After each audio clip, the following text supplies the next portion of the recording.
എൻ്റെ സൈബർ അറ്റാക്കും ഭീഷണിയും കാശ് ചോദിക്കലും കാരണം എന്നെ ജീവിക്കാൻ സമ്മതിക്കുകയല്ലെങ്കിൽ ഞാൻ ഈ ചാരിറ്റി നിർത്തുക. ഇവിടുത്തെ വർക്കിന് പോയിട്ടുണ്ടല്ലോ പുള്ളി അവരുടെ ഇതിനകത്ത്. അപ്പം എപ്പോഴാണ് നിനക്ക് മെസ്സേജ് അയച്ചാൽ മൂന്നാമത്തെ ഇവന്റ് കഴിഞ്ഞു എന്തോ അയച്ചത്?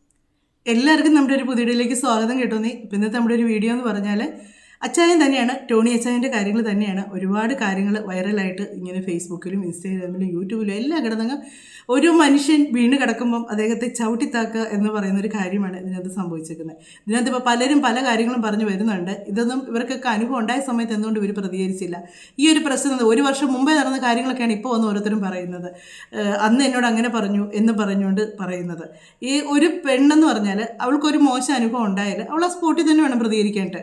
ആ ദീപകിൻ്റെ വിഷയം വന്നപ്പോഴും ഞാൻ പറഞ്ഞത് തന്നെ ആ സമയത്ത് തന്നെ നമ്മൾ പ്രതികരിക്കുക, ഇല്ലേ പിന്നെ നമ്മൾ മിണ്ടാൻ പോകരുത്. അല്ലേ നമ്മൾ നമ്മുടെ പാട് നോക്കി മാറി പൊക്കോളുക. നമുക്ക് പ്രതികരിക്കാൻ താല്പര്യമില്ലെങ്കിൽ നമ്മൾ നമ്മുടെ വഴിക്ക് മാറിപ്പോയിക്കൊള്ളുക. പിന്നീട് അതും പ്രത്യേകിച്ച് സോഷ്യൽ മീഡിയയിൽ ഒരു ചെറിയ ഫേമസ് ആയിട്ടുള്ള ഒരാളും കൂടെ ആകുമ്പോഴത്തേക്ക് അവർക്കൊരു പ്രശ്നങ്ങൾ വരുമ്പം ഇങ്ങനെയുള്ള കോഴിത്തരം പറഞ്ഞുകൊണ്ട് വരാതിരിക്കുക. ഇതിപ്പോൾ സത്യം പറഞ്ഞാൽ കോഴികൾ കോഴിത്തരം പറയുന്നതെന്നുള്ള രീതിക്ക് നമുക്ക് പറയാൻ പറ്റത്തുള്ളൂ. അത്രയ്ക്ക് ഒരു മനുഷ്യൻ ഒന്ന് വീണ് കിടക്കുമ്പോൾ ചവിട്ടിത്തേക്കുക. തെറ്റ് പറ്റിയിട്ടുണ്ടായിരിക്കാം, ഇല്ലെന്ന് ഞാൻ പറയുന്നില്ല, മനുഷ്യരാണ്, തെറ്റ് പറ്റുക. പിന്നെ ഈ പറയുന്ന ആരും പുണ്യാളന്മാരൊന്നും അല്ലല്ലോ, പുണ്യാളത്തികളുമല്ല. അപ്പോൾ പിന്നെ ഈ ഒന്ന് കുമ്പസാരിക്കാൻ വരുന്നതിന് മുമ്പ് ഒന്ന് ആലോചിക്കുക. ഈ പറയുന്നതിൽ ആദ്യമേ ഞാൻ പ്രതികരിച്ചിരുന്നെങ്കിൽ പുണ്യാളത്തിൽ എന്ന് പറഞ്ഞാൽ ഒരു മോശക്കാരെന്നല്ല ഞാൻ ഉദ്ദേശിച്ചത്. ഒരു പ്രശ്നം ഉണ്ടായപ്പോൾ അന്നേരം മിണ്ടാതെ നിൽക്കുന്നതുകൊണ്ടാണ് അങ്ങനെ പറഞ്ഞത്. അന്നേരം മിണ്ടാതെ നിന്നേച്ച് പിന്നീട് പ്രതികരിക്കുന്നതുകൊണ്ടാണ് പറഞ്ഞത്. അല്ലാതെ അവർ തോന്നിവാസികളെന്നോ അല്ലെങ്കിൽ അവരെ പറ്റി ഒരു വൃത്തികെട്ട ഇതോ അല്ല ഉദ്ദേശിക്കുന്നത്. അന്നേരം അവർ മിണ്ടാതെ മൗനമായിട്ടിരുന്നേച്ച് പിന്നീട് അവർക്കൊരു പ്രശ്നം വന്നപ്പോഴത്തേക്ക് പ്രതികരിച്ചുകൊണ്ടാണ് ഞാൻ ഈ പറഞ്ഞത് കേട്ടോ. അതുപോലെ തന്നെ ഈ ഒരു വോയിസാണ് ഇപ്പോൾ ഏറ്റവും കൂടുതൽ പുറത്തിറങ്ങിയിരിക്കുന്നത്. അച്ചായൻ ഒരു പെണ്ണിനോട് പ്രണയം പോലെ സംസാരിച്ചു എന്നും വേണ്ട. നമുക്കതൊന്ന് കേട്ട് നോക്കാം. അതെല്ലാവരും കേട്ട് കാണും, എന്നാലും നമുക്ക് ഒന്നുകൂടെ ഒന്ന് കേട്ട് നോക്കാം. ഒത്തിരി ഇഷ്ടപ്പെന്നെ നിന്നെ കേട്ടോ. ഐ ലവ് യു ഉമ്മ. എടി ഇത്രയും സുന്ദരികളായ പെണ്ണുങ്ങളുണ്ടായിട്ടോ, അതുപോലെ ഇഷ്ടമാടി നിന്നെ എനിക്ക്. അതുപോലെ ജീവനായി പോയടി വാവേ. ഈ ഒരു വോയിസ് കേട്ടിട്ട് നിങ്ങൾക്ക് എന്ത് തോന്നുന്നു? ഇപ്പം നിങ്ങൾക്ക് ആരെങ്കിലും ഇങ്ങനെ ഒരു വോയിസ് അയച്ചാൽ നിങ്ങളത് വീണ്ടും കണ്ടിന്യൂ ചെയ്യുമോ അതോ അവിടെ സ്റ്റോപ്പ് ചെയ്യുമോ? ഞാനാണ് സ്റ്റോപ്പ് ചെയ്യും. എനിക്ക് താല്പര്യമില്ലെന്ന് തോന്നിക്കഴിഞ്ഞാൽ, എനിക്ക് ഇങ്ങനത്തെ ഒരു മെസ്സേജ് അദ്ദേഹം അയച്ചാൽ എനിക്ക് ഇഷ്ടപ്പെട്ടില്ല എന്നുണ്ടെങ്കിൽ ഞാൻ അവിടെ അത് ബ്ലോക്ക് ചെയ്തിരിക്കും. എന്നിട്ട് ഞാൻ പ്രശ്നം ഉണ്ടാക്കാൻ എനിക്ക് താല്പര്യമില്ലെങ്കിൽ ഞാൻ പ്രശ്നം ഉണ്ടാക്കാൻ പോകത്തില്ല, ബ്ലോക്ക് ചെയ്തങ്ങ് പോകത്തേ ഉള്ളൂ. പിന്നീട് വീണ്ടും വേറെ നമ്പറിൽ നിന്ന് തന്നെ ഇതുപോലെ ശല്യപ്പെടുത്തിക്കൊണ്ടിരിക്കുവാണെങ്കിൽ വീട്ടിലുള്ളവരോട് പറയും. അതിട്ടും പിന്നെ ഇത് തന്നെ സഹിക്കാൻ പറ്റുന്നില്ല എന്നുണ്ടെങ്കിൽ നമ്മളൊരു പരാതി കൊടുക്കാം. അത്രയാണ് ചെയ്യുന്നത്. അല്ലാതെ ഈ ആൾ സംസാരിക്കുന്നത് ആ പെൺകുട്ടി ഇതുപോലെ രാത്രികളിൽ മിക്കപ്പോഴും ഇങ്ങനെ വിളിച്ച് ഇങ്ങനെ മെസ്സേജ് അയക്കാറുണ്ടെന്ന് വേറെ പെണ്ണിൻ്റെ വോയിസ് വന്നിട്ടുണ്ട്. ഏത് കോളേജ് ഏത് സ്ഥലം ഒന്നും അതിനകത്ത് ഡീറ്റെയിൽ ആയിട്ട് പറഞ്ഞിട്ടില്ല. ചാറ്റും കാര്യങ്ങളൊക്കെ ഡിലേറ്റ് ചെയ്തു എന്നൊക്കെ പറയുന്നുണ്ട്. അപ്പം അവരുടെ കോളേജിൽ അത് ആ വോയിസ് കേൾപ്പിച്ചു, പലരും കേൾപ്പിച്ചു. ഇതെല്ലാവരും കേട്ട് ആസ്വദിച്ച് നടന്നതല്ലാതെ ആർക്ക് പരാതി കൊടുക്കാൻ തോന്നിയില്ലേ? അല്ലെങ്കിൽ ഇവരുടെ ആണുങ്ങളുണ്ടായിരുന്നെന്ന് പറയുന്നു. അവർക്ക് പറയാമല്ലോ, നീ ബ്ലോക്ക് ചെയ്യ്, ഞങ്ങൾ ഇതിൻ്റെ കാര്യങ്ങളായിട്ട് ബാക്കി മുന്നോട്ട് പൊക്കോളാം. നിനക്ക് ഇദ്ദേഹത്തെ വിളിച്ചു പറയാമല്ലോ, അവൾക്ക് താല്പര്യമില്ല, അവൾക്ക് ഇങ്ങനത്തെ മെസ്സേജ് അയക്കില്ല, നിങ്ങൾക്ക് എന്തെങ്കിലും ഞങ്ങളെ ഹെൽപ്പ് ചെയ്യാൻ പറ്റുമെങ്കിൽ ഹെൽപ്പ് ചെയ്യുക, ഇല്ലെങ്കിൽ വേണ്ട. അത്രയേ ഉള്ളൂ സംസാരം. അല്ലാതെ അത് മുഴുവനും ഓരോ രാത്രിയിലും ഇങ്ങനെ അയക്കുന്ന മെസ്സേജ് കേട്ടിരിക്കാനായിട്ട് അവൾക്ക് എന്നെ പ്രാന്തായിരുന്നോ?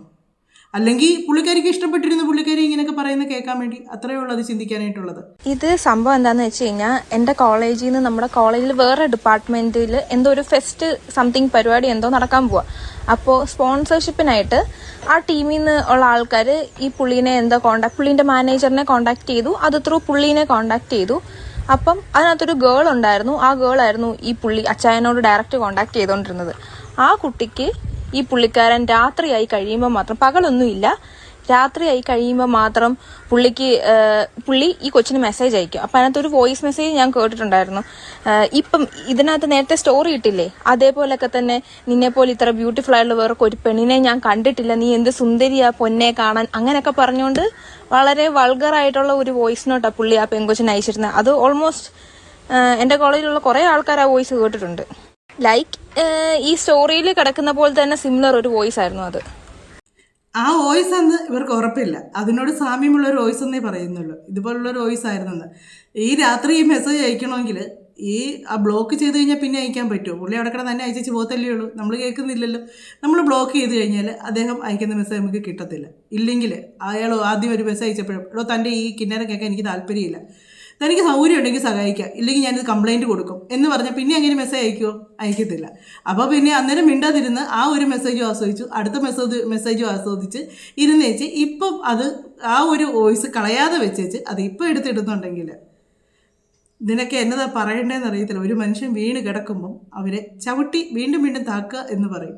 എൻ്റെ പരിപാടി ഇതാന്ന് അന്നേ നമുക്ക് മനസ്സിലായിരുന്നു. കാരണം ഈ വോയിസ് നോട്ട് ഞങ്ങളുടെ കോളേജ് ഫുള്ള് ഒരുപാട് ആൾക്കാർ കേട്ടതും ഞങ്ങളുടെ കുറേ മിസ്സുമാരെയൊക്കെ കേൾപ്പിച്ചതായിട്ടുള്ള വോയിസ്. കാരണം അതിനകത്ത് പുള്ളി റിപ്പീറ്റഡ് ആയിട്ട് ആ കൊച്ച് ഇൻട്രസ്റ്റഡ് ആയിട്ടുള്ള രീതിയിലല്ല സംസാരിക്കുന്നത്. കൊച്ച് വളരെ ഡീസൻ്റ് ആയിട്ട് ആ ഒരു സ്പോൺസർഷിപ്പിൻ്റെ കാര്യത്തിന് വേണ്ടി ആ രീതിയിലാണ് സംസാരിച്ചത്. പക്ഷെ പുള്ളി രാത്രിയായി കഴിയുമ്പോൾ മാത്രം ഇങ്ങനെയുള്ള സംസാരം, അതും പുള്ളി എല്ലാവരോടും പറയുന്നതൊക്കെ ഒരേ വാക്കും ഒക്കെ തന്നെയൊക്കെയാണ്. ഈ അവസാനം പറഞ്ഞാണ് എനിക്ക് മനസ്സിലാകാത്തത്. പുള്ളി എല്ലാവരോടും പറയുന്നത് ഒരേ വാക്കുകളൊക്കെ തന്നെയാന്ന് പറയുന്നു. അപ്പം ഇതുപോലുള്ള മെസ്സേജുകൾ വേറെ ആൾക്കാർക്ക് ചെന്നിട്ടുണ്ടായിരുന്നോ? ആ പറയുന്ന അവസാനം പറഞ്ഞ കാര്യം അത് തന്നെ ഇവർ പറയാത്തത്. അതുപോലെ തന്നെ ആ കുട്ടി ഇതിനെപ്പറ്റി ഒരു ഇൻട്രസ്റ്റ് അല്ലായിരുന്നു എന്ന് പറയുന്നു. അങ്ങനെ അല്ലായിരുന്നെങ്കിൽ ബ്ലോക്ക് ചെയ്യണമായിരുന്നു, ഇല്ലെങ്കിൽ നല്ല മറുപടി കൊടുക്കണമായിരുന്നു. ഫസ്റ്റ് വന്നപ്പോഴേ നല്ല മറുപടി കൊടുക്കണമായിരുന്നു. ഞാനിത് കംപ്ലൈൻറ്റ് ചെയ്യുക തന്നെ ചെയ്യും, എൻ്റെ കോളേജിൽ ഞാനിത് പറയാൻ പോവാണ് എന്ന് പറയരുത്. ഇത് ബ്ലോക്ക് ചെയ്ത് വെച്ചാൽ അവർ കൂടുള്ളൊരു മിസ്സുമാരും കണ്ട് എല്ലാവരും ഇത് ആസ്വദിക്കുമായിരുന്നു ഈ പറയുന്ന കാര്യങ്ങൾ കേട്ട്. ഇതൊക്കെ ജെന്യൂൻ ആണോ എന്ന് തന്നെ സംശയമുണ്ട് കേട്ടോ. കാര്യം എന്നാന്ന് ചോദിച്ചാൽ നമുക്ക് ഇഷ്ടമില്ലെങ്കിൽ നമ്മൾ ബ്ലോക്ക് ചെയ്യും ദിവസം. അതുപോലെ ഇതുപോലെ തന്നെ ഉള്ള വോയിസാണ് എല്ലാവർക്കും അയച്ചേക്കുന്നതെന്ന് പറയുമ്പോൾ മറ്റുള്ളവരുടെ കാര്യങ്ങളൊന്നും പിന്നെ ഇതൊരു പരാതിയായിട്ട് പുറത്ത് വന്നിട്ടില്ല, ഒന്നുമില്ല. ഇതിപ്പോൾ അന്വേഷിച്ച് വരുമ്പോഴത്തേക്ക് ഇതിന് ആളും കാണുകയില്ല, പേരും കാണുകയില്ല, ഒന്നും കാണുകയില്ല. ഈ ഒരു കാര്യം കൂടെ നമുക്കിത് കേൾക്കാം. കാര്യം എന്നാന്ന് ചോദിച്ചാൽ ഇദ്ദേഹത്തെ ആരോ വീട്ടിൽ വിളിച്ചു വരുത്തി തല്ലി എന്നൊക്കെയാണ് പറയുന്നത്. പക്ഷേ ഇതിനകത്തെ വോയിസും നിങ്ങൾ നല്ല വ്യക്തമായിട്ട് കേൾക്കണം. ഇതിലൊക്കെ സത്യങ്ങൾ എത്രമാത്രം ഒളിഞ്ഞു കിടപ്പുണ്ടെന്നുള്ളത് നമുക്ക് മനസ്സിലാക്കാൻ പറ്റും. ഒരു കാര്യം കൂടെ പറയും, ഇത്രയും തോന്നിവാസം കാണിക്കുന്ന ഒരു മനുഷ്യന് ഇത്രയും നാൾ ചാരിറ്റി ചെയ്യാൻ പറ്റുമോ?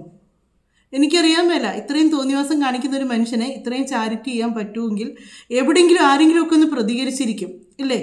നമുക്ക് പൈസയേക്കാൾ വലുത് നമ്മുടെ മാനം തന്നെയാണ്. അതുപോലെ ഓരോ പെണ്ണുങ്ങളോട് എന്തെങ്കിലും ഇത് കാണിച്ചിട്ടുണ്ടെങ്കിൽ അവർ പ്രതികരിക്കാതിരിക്കുമോ? എനിക്ക് മനസ്സിലാകുന്നില്ല. ഞാൻ അവന്റെ കൈയും കാലും പിടിച്ച് പറഞ്ഞു, മോനെ ഒരിക്കലും അത് ചെയ്യരുത്. കാരണം എനിക്ക് ഇത്രയും നാളത്തെ ഒരു പരിഗണന തന്നവനാ. പക്ഷെ നമ്മുടെ വാക്ക് കേൾക്കുന്നവനല്ല നമ്മുടെ ആങ്ങള. കാരണം എന്റെ ഒരു നല്ലതിനും ചീത്തയ്ക്കും അവനൊന്നും സപ്പോർട്ട് അല്ലായിരുന്നു. ഇതിപ്പോ ഞാൻ ചോദിക്കട്ടെ, അയാളെ അങ്ങനെ വിളിച്ചു വരുത്തി ഉപദ്രവിക്കേണ്ട ആവശ്യം എന്താ? അതാണ്, അത് കാര്യം പറഞ്ഞു തരാം. കറക്റ്റ് മാഡം, നമ്മൾ രണ്ടുപേരും പെണ്ണുങ്ങളാണ്. ഒരു മനുഷ്യനെയും പൈസയ്ക്ക് വേണ്ടി നമ്മൾ മിസ്യൂസ് ചെയ്യാൻ പാടില്ല. സത്യത്തില് ഇവൾ ആദ്യം ഒരു 1.5 പവന്റെ സ്വർണം വിൽക്കാനായിട്ട് ഇവനെ വിളിച്ചു വരുത്തി അവൻ ആ സ്വർണം വിറ്റ് കൊടുക്കുമ്പോൾ തിരിച്ച് ഇവളെ വീട്ടിൽ കൊണ്ടുപോയി വിടാനായിട്ട് വണ്ടി കയറ്റിയപ്പോഴത്തേക്കും അവളോട് അപമര്യാദയായിട്ട്, അത് കാരണം പെട്ടെന്ന് ഒരു പെണ്ണിനോട് ആരും കാണിക്കത്തില്ല. എന്തെങ്കിലും ഒരു നല്ല സൂചന കിട്ടിയാലേ ചെറുക്കന്മാര് കാണിക്കത്തുള്ളൂ. ഞങ്ങളത് പറയുന്നുണ്ട്. ഒരാണുങ്ങളും അവള് നല്ലതായിരുന്നു എങ്കിലും അപ്പൊ തന്നെ പ്രതികരിക്കണമായിരുന്നു. ഒരാണുങ്ങൾ അപ്പൊ മിസ്ബിഹേവ് ചെയ്തു എന്ന് പറയുന്ന സത്യസന്ധത്തെ അവനും ഞാനുമായിട്ട് നല്ല രീതിയിലുള്ള ബിസിനസ് നടന്നുകൊണ്ടിരുന്ന പോലും ഇന്ന് വരെ അവർ പറയുന്നത് അവരുടെ അടുത്ത് മോശമായിട്ട് പെരുമാറും എടുക്കുക ഒന്നും ചെയ്തിട്ടില്ല എന്നാണ് പറയുന്നത്. അപ്പം മറ്റവർ ഒന്നെങ്കിൽ ഇയാളോട് എന്തെങ്കിലും പൈസ ചോദിച്ചു കാണും, അത് കിട്ടിക്കാണത്തില്ല, അതിൻ്റെ പേരിൽ തീർത്ത വൈരാഗ്യമായിരിക്കാം, അങ്ങനെ എന്തെങ്കിലും ആയിരിക്കാം പ്രശ്നങ്ങൾ. അത് ലാസ്റ്റ് ഇങ്ങനൊരു അവിഹിതത്തിൽ കൊണ്ട് നിർത്തി. അത് അവരുടെ വീട്ടിലുള്ളവർ തന്നെ പറയുന്നുണ്ട്, ഇന്നതാണ് കാര്യം, അങ്ങനെ ഉദ്ധരിക്കാൻ പാടില്ല. അവർ പറഞ്ഞത് കറക്റ്റാണ്. ഒരു പെണ്ണിൻ്റെ അടുത്ത് ഒരുത്തം മോശമായിട്ട് പെരുമാറുന്നുണ്ടെങ്കിൽ അവൾ അതുപോലെ അങ്ങോട്ട് ചെന്നിട്ട് അങ്ങനെ ചെല്ലുന്ന ഒരുത്തനെ ആ സ്പോട്ടിൽ പ്രതികരിക്കും, ആ സമയത്ത് തന്നെ പ്രതികരിക്കും. അപ്പം ഈ ഓരോ കാര്യങ്ങളും ഒരു മനുഷ്യനൊന്ന് വീട് കിടക്കുമ്പോൾ ഇങ്ങനെ ഓരോ കാര്യങ്ങളും പൊക്കിക്കൊണ്ടുവരും. ഇങ്ങനെ ഓരോ പ്രശ്നങ്ങളും പൊക്കിക്കൊണ്ട് വന്ന് അവരെ വീണ്ടും വീണ്ടും വീണ്ടും നാണക്കേട് വരുത്തുക എന്നുള്ളതാണ്. പ്രശ്നങ്ങൾ ഉണ്ടായിട്ടുണ്ടായിരിക്കും എന്ന് ഞാൻ വീണ്ടും പറയുന്നു. കാര്യം ഉണ്ടായിട്ടുണ്ടായിരിക്കാം, ചിലപ്പോൾ ഇല്ലായിരിക്കാം. ഇത് നമുക്ക് സത്യങ്ങൾ അറിയത്തില്ല. ഈ അവിടുന്ന് ഓരോരുത്തരും പറയുന്നുള്ളൂ. ഇതിൻ്റെ സത്യങ്ങൾ നമുക്ക് അറിയാൻ മേല തന്നെ എടുത്ത് വെച്ച് ചുമ്മാ അച്ചായനെ ഒരുപാട് നെഗറ്റീവ് പറയുന്നുണ്ട്, ഒത്തിരി നെഗറ്റീവ് പറയുന്നുണ്ട്. ഇനി അടുത്തൊരു കേസ് ആയിട്ട് വന്നിട്ടുണ്ട്. ഇവരുടെ വീഡിയോസൊക്കെ ഞാൻ ഒരുപാട് കണ്ടിട്ടുള്ളതാണ്. ഇവൻ്റെ പെണ്ണുപിള്ളയുടെ വണ്ണം കുറയ്ക്കാനാണെന്നും പറഞ്ഞുകൊണ്ട് കുറേ വീഡിയോസൊക്കെ ഇട്ടിട്ടുണ്ടായിരുന്നു. അതിനകത്ത് പെണ്ണുമ്പോൾ ഇട്ടുകൊണ്ട് വരുന്ന ഡ്രസ്സും കാര്യങ്ങളൊക്കെ ഒന്ന് കാണാമായിരുന്നു. ടൈറ്റായിട്ടുള്ള ഡ്രസ്സ് ഇട്ടുകൊണ്ടായിരുന്നു വരുന്നത്. ഇവർ മുസ്ലിം മതവിശ്വാസികളാണ്. ഒരു മതത്തെ ഇവരുടെ കുറ്റം പറയുമല്ല. ഇവരുടെ ഈ മതത്തിൻ്റെ രീതിക്ക് വെച്ച് ഈ മാതിരി കോക്കാമ്പിച്ചിയൊക്കെ കാണിക്കുന്നത് തെറ്റാണെന്നാണ് ഇവരുടെ കൂടെ ഉള്ളവരൊക്കെ തന്നെ പറഞ്ഞ് കേട്ടിട്ടുള്ളത്. അപ്പം ഇവൻ ഈ മാതിരി കോലം കെട്ടി ഭയങ്കര ആ സമയത്തൊക്കെ ഒരുപാട് നെഗറ്റീവ് കമൻറ്റ് ഇഷ്ടം പോലെ വരുന്നുണ്ടായിരുന്നു. ആ പുള്ളിക്കാരി അമ്മ ഡ്രസ്സ് ഇട്ടൊക്കെ വണ്ണമൊക്കെ കുറച്ച് പെണ്ണുപിള്ളയുടെ. പക്ഷേങ്കിൽ ഓരോ ദിവസം ഇവർ എക്സസൈസും കാര്യങ്ങളും ഒക്കെ ആയിരുന്നു യൂട്യൂബിൽ വന്നുകൊണ്ടിരുന്നത്. ഇൻസ്റ്റാഗ്രാമിലൊക്കെ ഉണ്ടായിരുന്നു തോന്നുന്നു, എനിക്കറിയില്ല. പക്ഷേ യൂട്യൂബിൽ ഞാൻ കണ്ടിട്ടുണ്ടായിരുന്നു, അങ്ങനെ വന്നിട്ടുണ്ടായിരുന്നു. അപ്പോൾ ഇവർ പറയുന്ന കാര്യങ്ങൾ ഒന്ന് ശരിക്കൊന്ന് കേട്ടോണം കേട്ടോ. ഈ ഇത്രയും 1 വർഷം മുന്നേ നടന്നൊരു കാര്യമാണ് ഇവരിപ്പോൾ പറഞ്ഞുകൊണ്ട് വരുന്നത്. അതിന് കൊടി പിടിക്കാൻ കെട്ടിയവരും. നാട്ടിൽ മൊത്തം ടോണിച്ചായൻ്റെ കുറേ വിശേഷങ്ങളാണ്. ഞാൻ പണ്ടേ ഇവളോട് ഞാൻ പറഞ്ഞായിരുന്നു ഞാനൊരു വീഡിയോ എടുത്ത് ചെയ്യാന്നുള്ള കാര്യം. എന്നോട് പറഞ്ഞാൽ വേണ്ട വിട്ടുകളാ. ഈവൻ ചാരിറ്റി ഒക്കെ ചെയ്യുന്നൊക്കെ എന്തോ ആയിക്കോട്ടെ. അപ്പം പക്ഷെ എനിക്ക് ഉറപ്പായിരുന്നു ഇപ്പം എന്നും കുടുങ്ങുമെന്നുള്ളത്. വേറെ നടക്കുന്നേ ഉള്ളൂ എനിക്ക് 100% ഉറപ്പുള്ളത്. വേറെ ആരും അല്ല. ഇപ്പം ഇവള് ആങ്കറാണ്, MC ആണ്. അപ്പം പലപ്പോഴും വർക്കിന് പോവും. അപ്പൊ നീ ടോണിച്ചാന്റെ ഇവിടുത്തെ വർക്കിന് പോയിട്ടുണ്ടല്ലോ? ഞാൻ 4 ഇവന്റ് ചെയ്തു. 4 പുള്ളി അവരുടെ ഇതിനകത്ത്. അപ്പം എപ്പോഴാണ് നിനക്ക് മെസ്സേജ് അയച്ച ആള്? 3ാമത്തെ ഇവന്റ് കഴിഞ്ഞു. എന്തോ അയച്ചേ? തൊലി അങ്ങ് ഉരിഞ്ഞ് നമ്മളത് എന്തോ നമ്മുടെ തൊലി ഉരിഞ്ഞു പോകും. ഇവര് 4 ഇവന്റാണ് ചെയ്തിട്ടുള്ളതെന്ന് പറയുന്നത്. 3ാമത്തെ ഇവന്റിന് പോയതിന് ശേഷമാണ് ഇങ്ങനൊരു മോശം മെസ്സേജുകൾ അയക്കാൻ തുടങ്ങിയെന്ന് പറഞ്ഞു. പിന്നെ എന്തിന് ഇവർ 4ാമത്തെ ഇവന്റിന് പോയി? ഇവൻ എന്തിനു വിട്ടു? എന്തായാലും ഇവനോട് പറഞ്ഞെന്നും പറയുന്നുണ്ട്. പിന്നെ എന്നതിന് വിട്ടു? അങ്ങനെ ഉണ്ടായിരുന്നെങ്കിൽ വിടാൻ പാടില്ലായിരുന്നു. ഇവർ പോകാനും പാടില്ലായിരുന്നു. ഇവർ 4ാമത്തെ ഇവർക്ക് വേണമെങ്കിൽ പറയാമായിരുന്നു ഞാൻ 3ാമത്തെ ഇവന്റിന് പോയി കഴിയുമ്പോഴത്തേക്കും മോശം, പിന്നെ 4ാമത്തെ ഇവന്റിന് പോയില്ലെന്ന് പറഞ്ഞിരുന്നെങ്കിൽ നമുക്കത് ഇച്ചിരി കൂടെ ഒരു ആത്മാർത്ഥ ഒരു വിശ്വസിക്കുന്നൊരു കാര്യമായിരുന്നേനെ. അവർ പറയുന്നുണ്ട് ഇച്ചിരി ഒരു അവരുടെ ഭാഗം ഇതായിട്ട് പറഞ്ഞു. അവർക്ക് അന്ന് വിഷയം ഉണ്ടാക്കാൻ താല്പര്യം ഇല്ലാത്തതുകൊണ്ട് ഒരു വിഷയം ഉണ്ടാക്കാൻ വന്നില്ല എന്ന് പറഞ്ഞു. അന്ന് ഇവർക്കത് പ്രശ്നമാക്കണ്ടെന്ന് പറഞ്ഞിരുന്നവർ ഇപ്പം ഇവർ വന്ന് ഇത് പ്രശ്നമാക്കുന്നുണ്ടെങ്കിൽ ഇവർക്കും പബ്ലിക്കിലൊന്ന് ഫെയിം ആകുക എന്നുള്ളത് തന്നെയുള്ളൂ. അല്ലാതെ വേറെ ഒരു ഉദ്ദേശവും അല്ലാതെ നമുക്കിത് ഏത് കേൾക്കുന്ന പൊട്ടന് മനസ്സിലാകും. സ്വന്തം ഭാര്യനെ 3ാമത്തെ പ്രാവശ്യം പോയപ്പോൾ ഇങ്ങനെ പ്രശ്നമുണ്ടായിട്ട് വീണ്ടും തള്ളി വിട്ടെങ്കിൽ ആരുടെ കയ്യിലെ കുഴപ്പമെന്നാണ് അപ്പോൾ പറയേണ്ടത്? അല്ലെങ്കിൽ ആ പെണ്ണിന് 3ാമത്തെ പ്രാവശ്യം അങ്ങനെ ഒരു മെസ്സേജും കാര്യങ്ങളും വന്നെന്നുണ്ടെങ്കിൽ വീണ്ടും പോയിട്ടുണ്ടെങ്കിൽ ആരുടെ കയ്യിലാണ് പ്രശ്നം? അപ്പം നമ്മളോട് ഒരാൾ മോശമായിട്ട് പെരുമാറെങ്കിൽ വീണ്ടും അവരുടെ അടുത്തേക്ക് അവരുടെ വായിലോട്ട് ചെയ്ത് കയറാൻ പോകേണ്ട കാര്യമില്ല. നമ്മുടെ തൊലി ഉരിഞ്ഞു പോകും. അത് പറഞ്ഞിട്ട് വേറെ നീ അവിടെ മറ്റേ പരിപാടി കഴിയുമ്പോ എന്തോ അച്ഛനെ ഫോണോ എന്തോ ടിവിയോ കുടുംബസംഗമത്തിന് കുറെ ടിവിയും കാര്യങ്ങളൊക്കെ ഉണ്ടായിരുന്നു. അയ്യോ വേണം എടുത്തോ കറി വെച്ചോ ഞാൻ അല്ലെങ്കിൽ അങ്ങനെ കോഴിത്തര സഹിക്കാൻ വയ്യ. അപ്പൊ ഇനിയിപ്പോ ടിവി ഒക്കെ എടുത്ത് വെച്ചിട്ട് അപ്പൊ എന്റെ അടുത്ത് മറ്റേ ക്യാമറ ടീമിലുള്ള പറഞ്ഞായിരുന്നു എന്റെ ക്യാമറ ടീമിലുള്ള പറഞ്ഞായിരുന്നു എന്റെ പൊന്നി ചേച്ചി എന്താണെങ്കിലും ഇങ്ങനെ കോഴിത്തരം കാണിക്കും. ആ സൈഡിൽ ഒരു 54 ഇഞ്ചിന്റെ 42 ഇഞ്ചിന്റെ ടിവിയാ, അതെടുത്ത സൈഡിൽ വീട്ടിൽ കൊണ്ടുപോകാൻ നോക്ക്. അത് വാങ്ങിച്ചാലും വാങ്ങിച്ചില്ലെങ്കിലും അങ്ങേര് കോഴിത്തരം കാണിക്കും. ഓ എനിക്ക് ഈ പറഞ്ഞ ഫേസ്ബുക്കിൽ നിന്ന് കുറെ ആളുകൾ മറ്റേ കൂടുവിട്ട് ഇൻസ്റ്റാഗ്രാമിലോട്ട് വന്നപ്പോഴത്തേക്കിന് ഈ അവന്റെ സംസാരം കേട്ടാലേ അറിയാം ഈ പറയുന്ന രീതിയിലുള്ള പച്ച പാന്റും ചുമന്ന ഷർട്ടും കിളിപ്പച്ച ഷൂവും അതില് ഫെയർ ആൻഡ് ലവ്ലിയുടെ മുകളിൽ പൗഡറും with I shadow and lipstick. ഞങ്ങള് വീട്ടിൽ ആരെ കൊച്ചു പിള്ളേരെ പൗഡർ ഇട്ട് ഇറക്കുന്ന പോലെ ഞങ്ങള് വീട്ടിൽ വന്നിരുന്ന് ഈ കാര്യങ്ങളൊക്കെ ഡിസ്കസ് ചെയ്യുന്നത്. അപ്പൊ പണ്ട് ഇവള് എന്റെ അടുത്ത് പറഞ്ഞായിരുന്നു, ഒരു വർഷം മുന്നേ ആ സമയത്ത് ഇവളെ അടുത്ത് പറഞ്ഞിട്ടുണ്ടായിരുന്നു അങ്ങേറെ ഈ കുടം ഇങ്ങനെ ഫ്ലെക്സ് ഒക്കെ കാണും ഇവ നായിന്റെ മോനെ ഇവൻ ഇങ്ങനെ ഒരുത്തരാന്നും പറയുമായിരുന്നു ഇവള്. നമ്മളത് വിട്ടാ കഴിഞ്ഞു. ഇപ്പൊ എല്ലാരും കുത്തിപ്പോക്കെന്നാണ് ഇപ്പോൾ നമ്മൾ ഓർക്കുന്നത്. ഇവള് എന്തുകൊണ്ട് നിന്നോട് അയച്ചത്? എന്തോ ഇഷ്ടമായിട്ടാ നിനക്ക് മെസ്സേജ് അയക്കുന്നത്. നീ എവിടെ അടി പക്ഷെ ഇങ്ങനത്തെ സൗണ്ട് അല്ലാട്ടോ. നാണമുണ്ടോ ഇവനിത് പറയട്ടെ? നിനക്ക് അങ്ങനത്തെ മെസ്സേജ് അയച്ചതെന്ന്. അവൾ വലിയ കുറ്റം പറഞ്ഞില്ല. അങ്ങനെ ഷർട്ട് ചുമല ഷർട്ട് പച്ച പാൻറ് കിളിപ്പച്ച ഷൂ എന്നൊക്കെ പറഞ്ഞുകൊണ്ട്.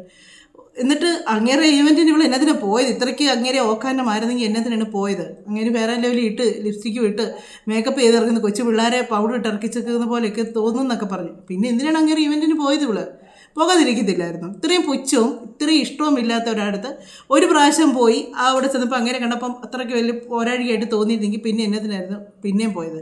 2ാമത്തെ പ്രാവശ്യം പോയി, 3ാമത്തെ പ്രാവശ്യം പോയി. 3ാമത്തെ പ്രാവശ്യം ഇവർക്ക് മോശം അനുഭവം ഉണ്ടായി കഴിഞ്ഞ് വെച്ചാൽ 4ാമത് പിന്നെ ഇവൻ്റ് പിന്നെയും ചെയ്യാൻ പോയി. അതിന് കുഴപ്പമില്ല.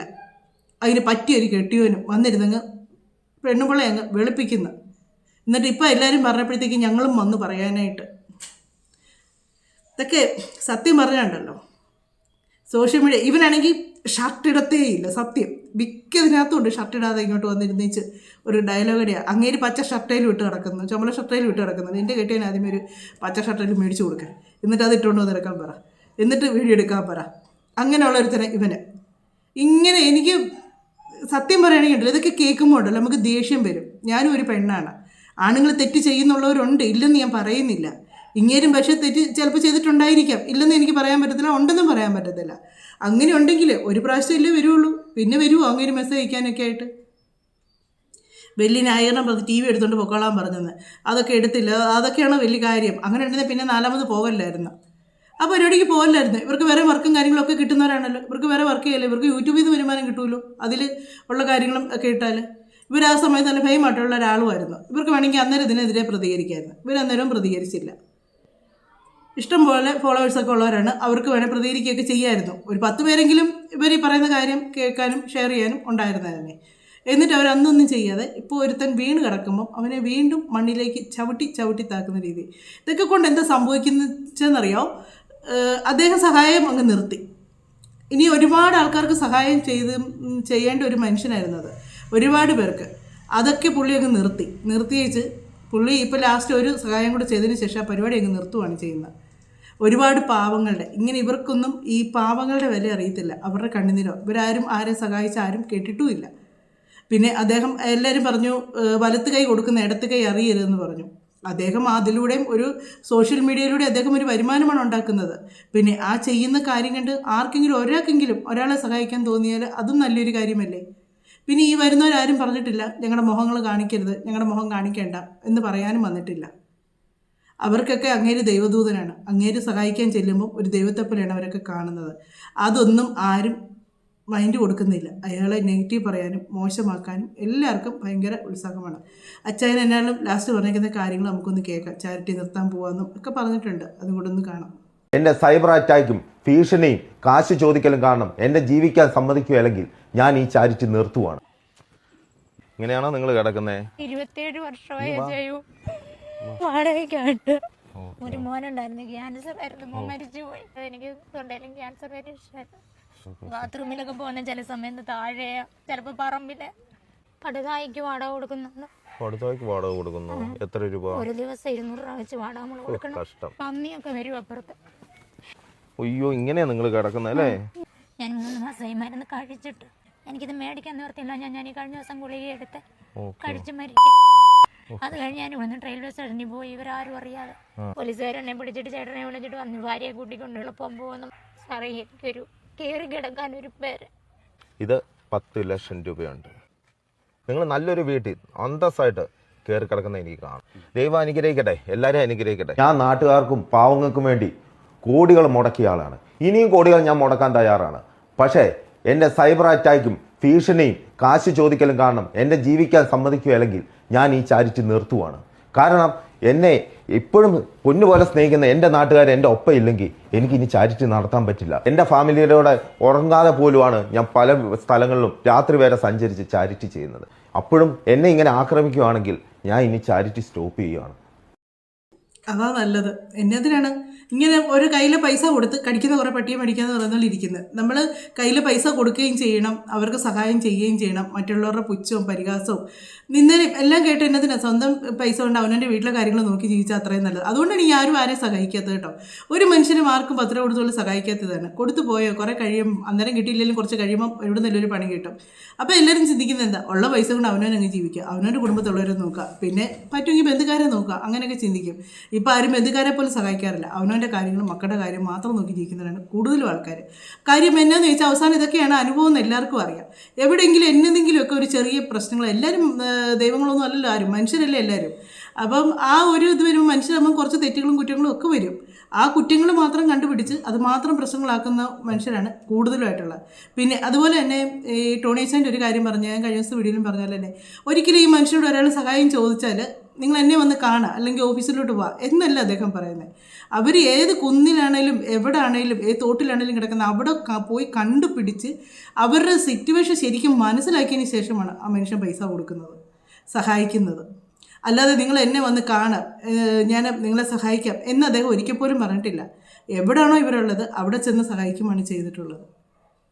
എത്രയാണേലും ഒരുപാട് സഹായങ്ങൾ ചെയ്തു. അദ്ദേഹത്തിന് തെറ്റ് പറ്റിയിട്ടുണ്ടായിരിക്കാം, ഇല്ലെന്ന് ഞാൻ അങ്ങനെ ഇപ്പോഴും പറയുന്നില്ല. കാര്യം ശരി, സംഭവിച്ചിട്ടുണ്ടായിരിക്കാം, സംഭവിച്ചിട്ടില്ലായിരിക്കാം. പക്ഷേ ഇങ്ങനെ വലിച്ചു വാരിയിട്ട് അലക്കാതെ ഒരു 10 പേർക്കാണെങ്കിലും എന്തെങ്കിലും ചെയ്തെന്നുള്ളൊരു ഇതോർക്കുക. ഇപ്പോഴും അദ്ദേഹം ചെയ്തു കൊടുത്ത വീടിൻ്റെ ലിസ്റ്റ് എടുക്കാൻ ആൾക്കാർ നടക്കുന്നത്. അത് എത്ര ലൈഫിലുള്ള പണിതത് അദ്ദേഹം ലിസ്റ്റ് ചെയ്ത് നോക്കി. എല്ലാവർക്കും അറിയാം, ലൈഫിലൊരു വീട് വെച്ചാൽ ഒത്തിരി പേര് കമൻറ്റ് ഇട്ടേക്കുന്നത് ലൈഫിൻ്റെ ഇത് വീട് വെച്ചിട്ട് ഒന്നും പൂർത്തീകരിക്കാൻ പറ്റാതെ, കയറി താമസിക്കാൻ പറ്റാതെ ഇപ്പോഴും ആൾക്കാർ ഒരുപാട് പേര് നിൽപ്പുണ്ടെന്ന് പറയാം. സർക്കാരിൽ നിന്നൊരു തുക കൊടുക്കുന്നു, അതിൻ്റെ ബാക്കി നമ്മുടെ കയ്യിൽ നിന്ന് കൂടി ഇട്ടൊക്കെയാണ് നമ്മളെ മിക്കവരും ഒന്ന് സെറ്റാക്കി ആ കോരി ഒന്ന് തീർത്ത് കയറി താമസിക്കുന്നത്. അത് ആർക്കും പറഞ്ഞാൽ മനസ്സിലാകുകയില്ല. കാര്യം ഈ സുഖമായിട്ട് ജീവിക്കുന്നവർക്കൊന്നും അത് പറഞ്ഞാൽ മനസ്സിലാകുകയില്ല. അങ്ങനെയൊക്കെ കഷ്ടപ്പെട്ട് അല്ലെങ്കിൽ അങ്ങനെയുള്ളവരൊക്കെ ജീവിതം നമ്മളൊന്ന് കാണണം. കണ്ടു കഴിഞ്ഞാലേ നമുക്കത് മനസ്സിലാവുള്ളൂ. ഇതൊക്കെയാണ് ജീവിതം, ഇങ്ങനെയൊക്കെയാണ് മനുഷ്യർ കഷ്ടപ്പെടുന്നതെന്നുള്ളത്. എന്നാലും അച്ചായൻ ചാരിറ്റി നിർത്തുമെന്നാണ് പറഞ്ഞേക്കുന്നത്. എനിക്ക് തോന്നുന്നില്ല നിർത്തും എന്നുള്ളത്. ഇതിപ്പോൾ ആ ഒരു വിഷമവും പ്രയാസങ്ങളും ഒക്കെ കൊണ്ടൊന്ന് പറഞ്ഞു പോകുന്നതെന്ന് തോന്നുന്നു. കാര്യം മറ്റുള്ളവർ കരയുന്ന കണ്ടാൽ അച്ചായന് സഹിക്കുകയില്ല. അച്ചായൻ അവിടെ ചെല്ലും, അവരെ സഹായിക്കും, അത് ഉറപ്പുള്ള കാര്യമാണ്. പിന്നെ ഇതുപോലുള്ള വീണ്ടും സോഷ്യൽ മീഡിയയിൽ വന്ന് ആ വീഡിയോസ് എടുക്കുമായിരിക്കും. കാര്യം വെച്ചാൽ അച്ചായനെ കൊണ്ട് എനിക്ക് തോന്നുന്നില്ല ഒരു മനുഷ്യനെ സഹായിക്കാൻ പറ്റാത്തൊരു മനസ്സുള്ള ഒരാളാണെന്നുള്ളത്. ഈ പ്രശ്നങ്ങളൊക്കെ ഒന്ന് ഒതുങ്ങി കഴിയുമ്പം അച്ചായൻ വീണ്ടും മനുഷ്യരെ സഹായിച്ചു തന്നെ തുടങ്ങും. അദ്ദേഹത്തിൻ്റെ സഹായത്തിന് വേണ്ടി ഒത്തിരി പേര് ഇപ്പോൾ കാത്തിരിക്കുന്നുണ്ടായിരിക്കാം, ഒരുപാട് പേര്. അവരുടെയൊക്കെ പ്രാക്കും കണ്ണുനീരും ഒക്കെ ഈ പറയുന്നവർക്ക് കേൾക്കാതിരിക്കട്ടെ തന്നെ. നമ്മളിപ്പോൾ ഒരു മനുഷ്യൻ ഒരു ശാപവാക്ക് പറഞ്ഞാൽ മതി, ചിലപ്പോൾ ആ ഒരു മനസ്സ് നൊന്ത പറഞ്ഞെങ്കിൽ ചിലപ്പോൾ നമുക്ക് കേട്ടുന്നിരിക്കും.